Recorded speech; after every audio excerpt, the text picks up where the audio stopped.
je vais faire, je vais remontrer le processus. C'est taille comme ça? Une fois qu'on a fait l'écriture rapide, on va entourer les lettres. Entourer une bonne épaisseur. D'accord? On va essayer de faire une épaisseur régulière à chaque fois. Okay?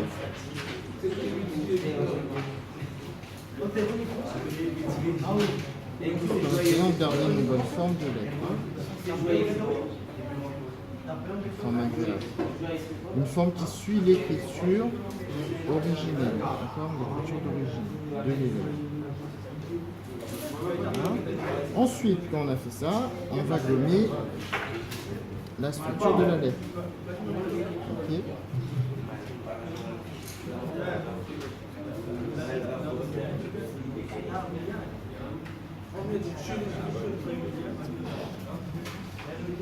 Voilà, on enlève le squelette, enfin la structure, hein, qui nous a permis de faire le petit.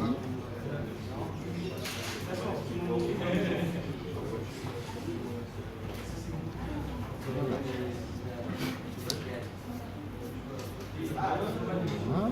Une fois qu'on a fait ça, on peut gommer encore un petit peu pour enlever le plus de crayons possible, tout en laissant visible la forme du graffiti. Et on va mettre des couleurs.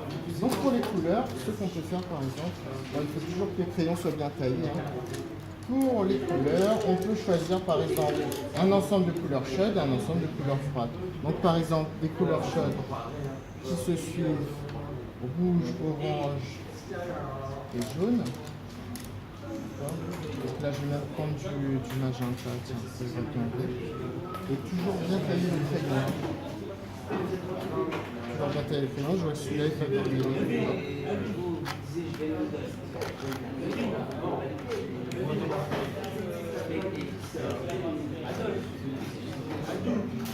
Voilà.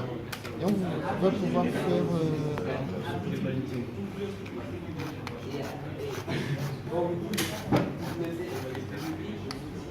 et voilà, c'est parti pour les couleurs.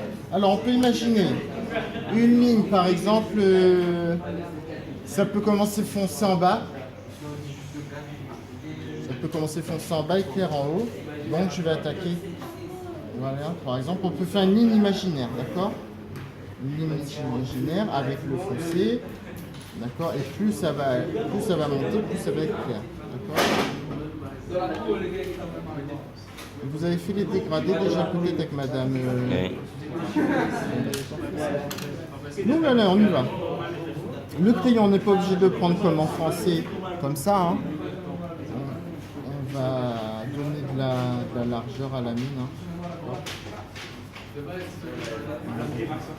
C'est pas très grave si ça dépasse un petit peu. Bon, on essaye de ne pas dépasser, mais au pire, c'est pas grave si ça dépasse un petit peu.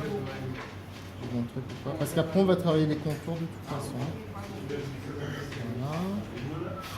Et voilà. Alors, le dégradé, ça consiste à appuyer pour donner le maximum de la couleur. On appuie. Okay.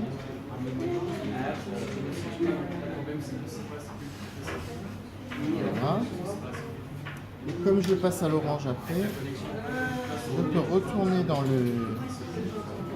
magenta. Là. Hop. Tu vois, ça fait du rouge. Le magenta et le jaune, normalement, ça fait du rouge. Parce que le magenta, c'est une couleur primaire. Voilà. Bon, là, je ne suis pas allé jusqu'au trait, mais c'est pas très grave. Alors là, je caresse la feuille. Tu vois, ici, pour faire vraiment bien clair, je caresse la feuille. Et là, par contre, je suis plus agressif. J'appuie vraiment sur mon crayon pour donner toute l'intensité à la couleur. C'est pour ça que c'est important quand même d'avoir des bons crayons de couleur. Parce que ça, on ne peut pas faire ça avec n'importe quel crayon. Les crayons bas de gamme, en général, ça va être très difficile. Et je vais finir avec le jaune. D'accord?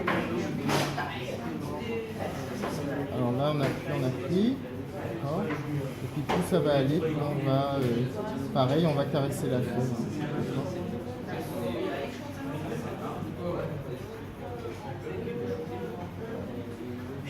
Bon, vous avez vu comment je tiens mon crayon, on n'est pas obligé de tenir son crayon, comme si on écrit, hein, c'est pas obligé. Alors là, on a un dégradé qui est assez, bon, qui reste assez brutal. On peut continuer à travailler le dégradé avec le crayon orange, en effleurant la feuille. Hein. On peut aller chercher quelque chose de plus doux.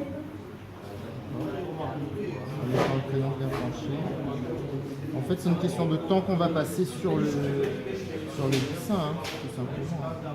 Plus tu vas passer du temps, plus ton dessin il va être joli. Après, ce qu'on peut même faire, alors là, vous voyez, je sais pas très bien. Alors, ce qu'on peut même faire, c'est ici aussi. Alors, ce qu'on peut faire, on peut même faire par exemple des tâches. Hein, par exemple, je peux revenir faire des tâches, par exemple, limiter les tâches de peinture, vous voyez. Souvent, les graffeurs font des petites tâches avec la bombe pour donner un peu de... Vous voyez, il y a des petites tâches, des grosses tâches, par exemple. Ça permet d'égayer un petit peu le dessin. Ça brise la monotonie. Hein. Voilà, on fait ça. Avec le magenta. Ça permet de faire un rappel en haut. Bon, voici pour ma première lettre. Et après, voilà, je vais commencer à travailler le contour. Et le contour, on va choisir une couleur froide. Donc, c'est même pas la peine de passer au noir. Hein. On va choisir une couleur froide, donc par exemple le violet. Et je commence par le violet, je vais terminer directement par le bleu clair, par exemple. Voilà. Donc je fais mon contour.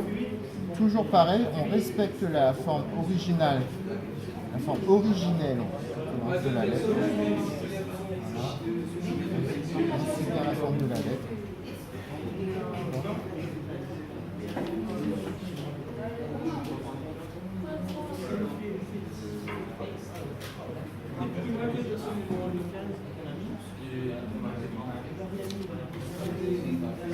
On n'hésite pas à tourner la feuille hein, pour tout ça. Pourquoi je fais ça? Pourquoi je tourne la feuille? Parce que vous voyez, je respecte pour pouvoir faire bien rond, pour avoir une jolie courbe. Mais j'hésite pas à tourner la feuille parce que c'est en rapport avec le geste de ma main. Voilà. Vous voyez que là, c'est pas grave, on avait dépassé tout à l'heure, mais là, c'est pas grave, on rattrape. Et après, ça permet de travailler le dégradé autour. Maintenant, je peux aussi travailler le dégradé autour. Vous voyez, du B. Si tout le monde peut faire des choses, personne ne peut pas, ça c'est bien. Donc voilà, ce qui est intéressant là, au niveau de la couleur, c'est le contraste qu'on aura avec couleur chaude et couleur froide. Donc là, j'ai fait des taches autour là-bas. Là, je peux faire par exemple des gouttes, des splatchs, voilà, comme s'il y a des éclaboussures, comme s'il y avait des éclaboussures, donc assez irréguliers, hein, quelque chose d'irrégulier, donc des grosses taches, des petites taches.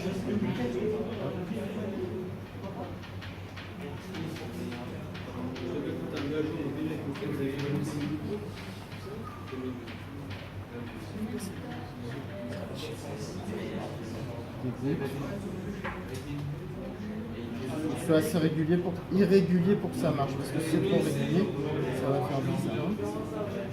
Et je peux même continuer à travailler le dégradé aussi, hein, si je veux. Je peux même continuer à travailler le dégradé autour de la lettre. Voilà, stop. Merci.